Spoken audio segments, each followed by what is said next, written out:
Kaya nga nagreklamo si Brenda. Sana hindi na lang daw sinimulan, kung hindi naman lang tatapusin. Hello guys, it's another day. It's another vlog. It's a new day. So for today's video, wala, maglilibot lang tayo sa Hinaguan. Yan. So ngayon, it's Thursday today. At wala tayong customer, wala tayong guest ngayon. Siguro dahil sa bagyo, ano na. So very clear yung water natin dito. At saka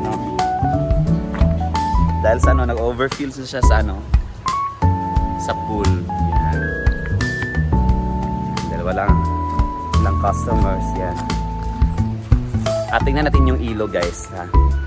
So yan. Oh, very clear. Very clear yung natin. Swimming pool. Hinaguan. So maglilibot tayo ngayon guys para makita niyo yung pool natin. Yan ang pool. Very clear ang tubig. Super. Masarap maligo. Yan. Meron kaming guest kahapon siguro 2. Yan. So clear na clear yung tubig natin. Para kakapunan lang ito kahapon guys. So dito naman tayo sa ilog.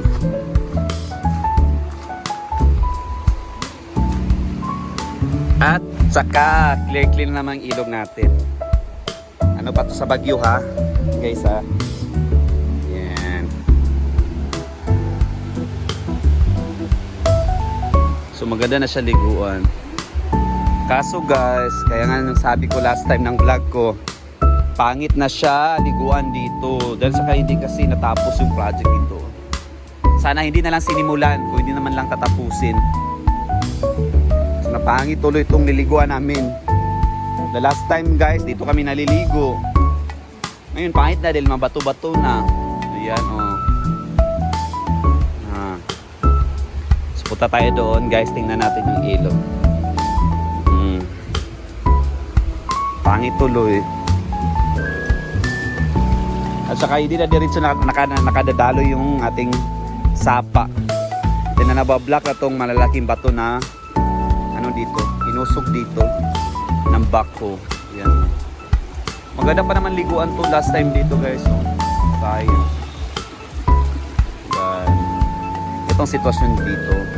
Kaya nga nagreklamo si Brenda. Sana hindi na lang daw sinimulan, kung hindi naman lang tatapusin. O ano ba kaya talaga ang update dito na talaga ang plano nila.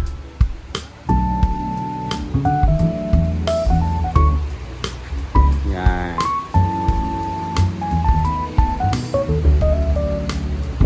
Maganda pa naman ang ilog ngayon liguan. Yan kasi yun yung spillway namin. Yan.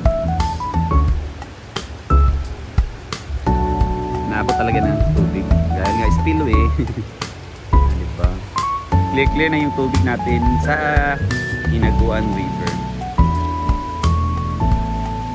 Okay, ililibot ko kayo sa ating Hinaguan Nature Park. So, pwede pa namang liguan dito. Papangit na talaga guys. So, para dito nung una parang may swimming pool yan. Ganyan. Ngayon, na? Hindi na may itsura. Yan. Pwede kang maligo doon, no? Kaso kasi nabablock yung mga damo-damo, mga something garbage. Dahil nga sa malalaki na yung mga bato-bato. So yan.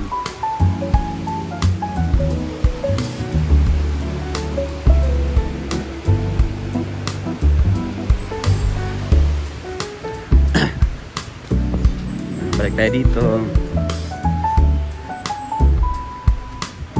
Buti na lang may swimming pool kami guys. Not like the last time na sapa lang talaga yung ma-offer ng Hinaguan Nature Park.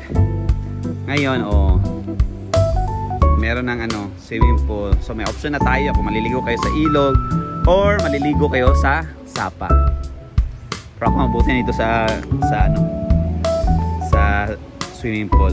Yun nga lang mas malaki ang price compare sa sa sapa. Yan. Yan, nililibot ko kayo. Dito din sa may bukid. Yan, Laanan pa punta Kalakano. Yan. Ay, gusto niyo mga ganito. Maraming mga bulaklak dito, guys. Oh.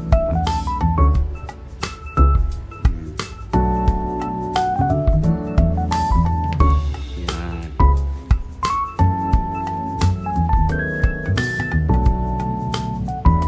Dito yung likod ng Eyaw. So, plano din namin, guys, papalitan yung fence, guys. Ay, sobrang luma na. Gabok na siya. Anytime pwede maputol yan. Dito yung irrigation namin. Yan. Ito, papunta to sa fish pond, guys. Irrigation to ng farm. Ng rice field, yan. For now, wala pa. Hindi pa sila nagtatanim ng tawag doon? Ng palay. Ito yung bukid.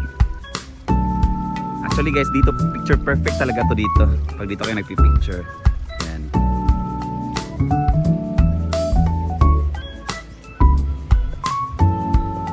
Kung naiinitan naman kayo, pwede din kayo dito sa function hall namin na sobrang lawak.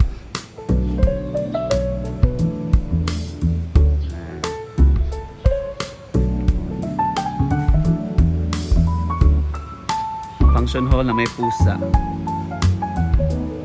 Sleepy cat. Catty. Si Catty. Oh, hindi ka mag-show dito. Pwede rin kayo magpamisgay dito.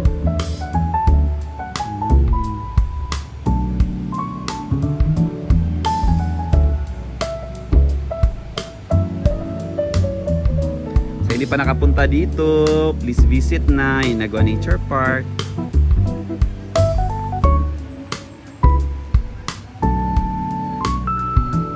Sinabi ko last time, Hinagua Nature Park dyan sa mga taga Luzon, Visayas. Book your ticket lang to Laguindingan Airport kung punta kayo ng Cagayan de Oro. So from anywhere in Philippines to Laguindingan yan, and from Laguindingan to Cagayan de Oro is about 20 minutes or 30 minutes. Sakay ng private cars, vans or anything. 20 minutes lang. Then from Cagayan de Oro, punta kayo sa eastbound terminal dahil pa-east kami dito sa may Hasaan, Misamis Oriental.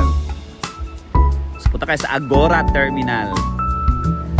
In Agora Terminal, may Hasaan dyan na Hasaan na papuntang Hasaan. Hasaan Terminal, dyan mga jeepneys. Hasaan. So from then, sakay kayo. Sabihin nyo lang na Hinagua Nature Park. Alam na alam yan ng mga driver kung saan ang Hinagua Nature Park. So ipapunta kayo sa may highway, papasok sa Hinagua Nature Park. Then sasakay kayo ng habal-habal. Mga 30 pesos yung pamasahe. Lang, mga 3 minutes lang. So Hinagua Nature Park. Yan. At may sign dyan na Hinagua Nature Park. Yan. Pasok kayo at dadan kayo sa may ilog. Yan. So walking distance, guys, from the daan sa Hinagua Nature Park. So ito na yung makikita nyo. At dito makikita nyo si Brenda Mitch, the one and only, the most beautiful Mitch. So yan, guys, tatapusin ko na yung Irma vlog ko. Sa hindi pa nakasubscribe din, guys, alam kong nanonood kayo pero hindi pa kayo subscriber. Yan, don't skip ads po. And thank you so much for always supporting sa lahat dyan. Sa lagi nagpapa-shoutout, Teta Esme, hi po. Hope you're in good health. God bless po. At sa lahat dyan na sumusuporta sa akin. Thank you so much and God bless you all. I love you all. Bye-bye.